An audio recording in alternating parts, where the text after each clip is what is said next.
नमस्कार। हाम्रो यो शासक हो। हजुर शासक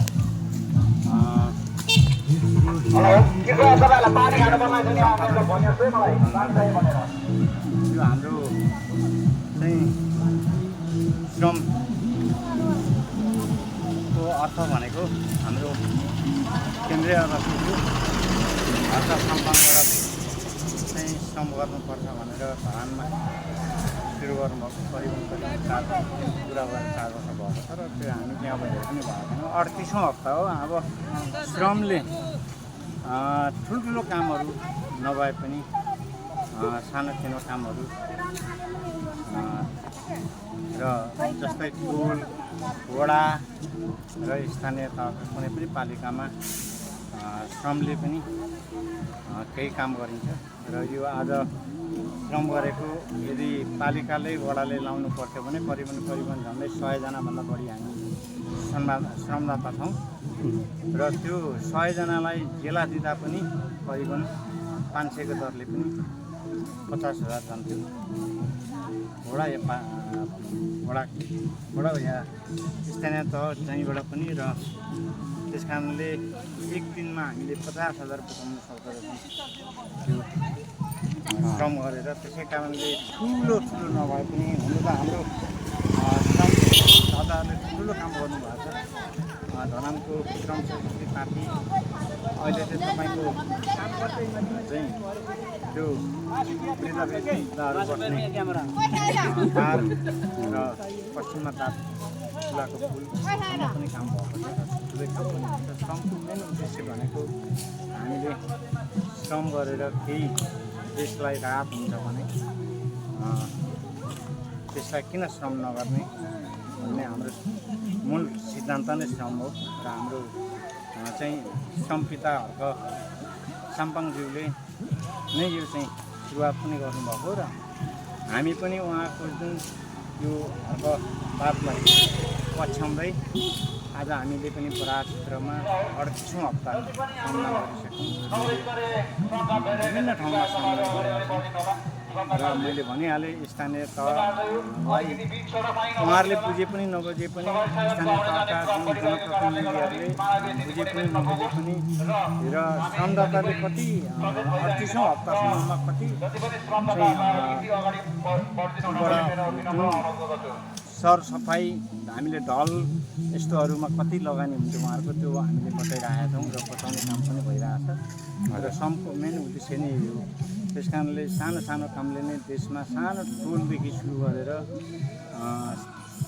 टोल गाउँ सहर र वडा र पालिका स्तरीय जिल्ला स्तरीय र प्रदेश स्तरीय र राष्ट्रिय स्तरीय नै हामीले चाहिँ श्रमदान गर्नुपर्छ भन्ने एउटा जुन सिद्धान्तले नै मूल नारा नै हाम्रो त्यही छ। श्रम गरेर मूल नारा नै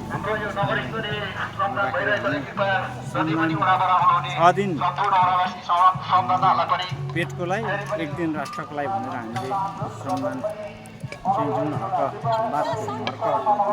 साम्पाङको सिद्धान्तलाई हामीले पछ्याएर आज हामी 38औँ हप्तासम्म श्रम गर्न सफल बराह क्षेत्रले बराह क्षेत्रको श्रमदाताहरूलाई पनि धन्यवाद दिन चाहन्छु। र श्रमदानले नै देश आज चाइना तपाईँको चाहिँ ठुल्ठुलो राष्ट्रहरू कसरी बने एकैचोटि उहाँहरूले त्यो देशले त पक्कै पनि ठुल्ठुलो प्राविधिक औजारहरू त उहाँहरूले त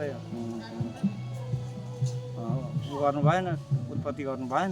पछिबाट उहाँहरूले सानो कामबाट नै उहाँहरूले चाहिँ विभिन्न विज्ञहरू जन्माएर विज्ञहरूलाई ट्रेनिङ तालिम दिएर चाहिँ उहाँहरूले आफ्नो देश सक्षम बनाउनु भएको छ र नेपालमा पनि यस्तै हुनुपर्छ भन्ने जुन हर्कवादको जुन नीति छ त्यो नीतिलाई हामीले पछ्याएको। त्यस कारणले हामीले कुनै पनि हामीलाई भन्नुहुन्छ कतिपय साथीहरूले होइन, किनभने श्रम संस्कृति पार्टीका साथीहरूले श्रमदान गर्नुहुन्छ के को लागि, तर हामी आज तपाईँ यो बाटो हिँड्नुहुन्छ नि, यो बाटो हिँड्नुहुन्छ तपाईँलाई यहीँ हात्ती हिँड्छ, तपाईँले यो झाडीमा देख्नुहुन्न परदेखि, तर अहिले त अब तपाईँहरूले हात्ती पनि टाढैबाट देख्नुहुन्छ, आफू पनि सुरक्षित रहनुहुन्छ र हामी पनि सुरक्षित रहन्छौँ। श्रमले यो गर्ने, श्रमदानले तपाईँको भत्केको बाटो, तपाईँको चाहिँ खाल्टाखुल्टी पुरिएको नालीहरू हामीले सरसफाइ गर्दैछौँ। त्यहीँ बागमतीमा देख्नुहुन्छ होला, काठमाडौँको साथीहरूले बागमती किर्तिपुरतिर ठुल्ठुलो श्रमदान गर्नुभएको छ। हाम्रो बरा क्षेत्रमा पनि गरिँदैछ। धरानमा त झन् धरान भइहाल्यो, धरानमा देखिहाल्नु भएको छ कत्रो कत्रो संरचनाहरू बनिरहेछ श्रमले। र निस्वार्थ श्रमदान हामीले गरेका छौँ। हामी यसमा हामीलाई कुनै पनि चाहिँ लोभ लालच पनि छैन र श्रमको मेन उद्देश्य नै यही हो र श्रम संस्कृति पार्टीको नीति पनि यही हो। किनभने हामीमा कुनै व्यक्तिगत स्वार्थको लागि हामी यहाँ आएको छैनौँ। हामी केही नभए पनि हाम्रो स्तरको जस्तै, हाम्रो स्तर जस्तै टोल, गाउँ, वडा र स्थानीय पालिकाहरूमा हामीले सकेको श्रमदान दिनेछौँ र दिँदै पनि छौँ। त्यस कारणले सम्पूर्ण नेपाली दाजुभाइ दिदीबहिनीहरूलाई म यो आह्वान पनि गर्न चाहन्छु, तपाईँहरूले फल्ना पार्टी ढिस्का पार्टी नबनिकन श्रममा आबद्ध भइदिनु भयो भने, हामी सबै मिलेर गऱ्यौँ भने हामीले देश बनाउन सक्छौँ। यो देश बन्छ।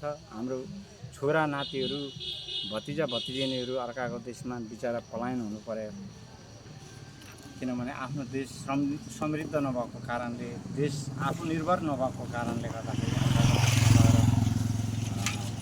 श्रम बेचेर आफ्नो परिवार पाल्नु परेको छ। त्यस कारणले यो देशमा हाम्रो हक सम्पाको नीति र हकबाद चाहिँ हाम्रो देशका कलिला कलिला नानीहरू वैदेशिक रोजगारमा जानु नपरोस् भनेर नै आज यो चाहिँ हामीले उहाँले श्रम दानबाट देश बनाऊ, जे जति सकिन्छ श्रमदानबाट भन्ने उहाँको जुन मूल सिद्धान्त नै यही हो भन्दै र हाम्रो बरा क्षेत्रवासी पनि हामी लागि परेका छौँ। हामीले पनि अहिले चाहिँ गरिब एकदम निमुखारको घर हामीले अहिले पनि हाम्रो सूर्य बस्नेतजीले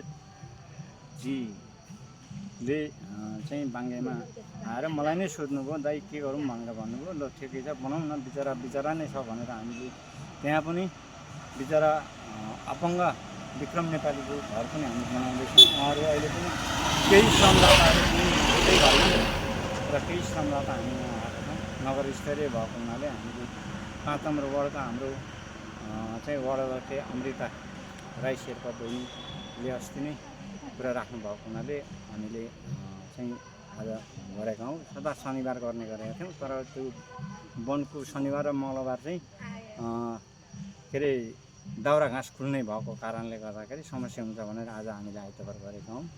र सम्पूर्ण बरा क्षेत्रवासी तमाम दाजुभाइ तथा दिदीबहिनीहरूमा हाम्रो आह्वान छ र तपाईँहरू पनि श्रमदानमा आइदिनुहोस्। जे जति गर्न सकिन्छ गरौँ, मिलेर गरौँ। एक थुकी सुकी धेरै थुकी नदी भने जस्तै सबै हामी बरा क्षेत्रवासीले ठाउँ ठाउँमा भत्केको ठाउँ जस्तै पुरिएको नालीहरू, जहाँ जहाँ चाहिँ बाढीले चाहिँ बर्खामा चाहिँ डुबाउ भएको घरहरूमा पानी निकासीको काम शुद्ध गर्नुपर्नेछ। त्यस कारणले यहाँहरूलाई आह्वान गर्दै मेरो 2 शब्द यहीँ अन्त्य गर्छु। धन्यवाद। हाम्रो संवाददाता हुनुहुन्छ।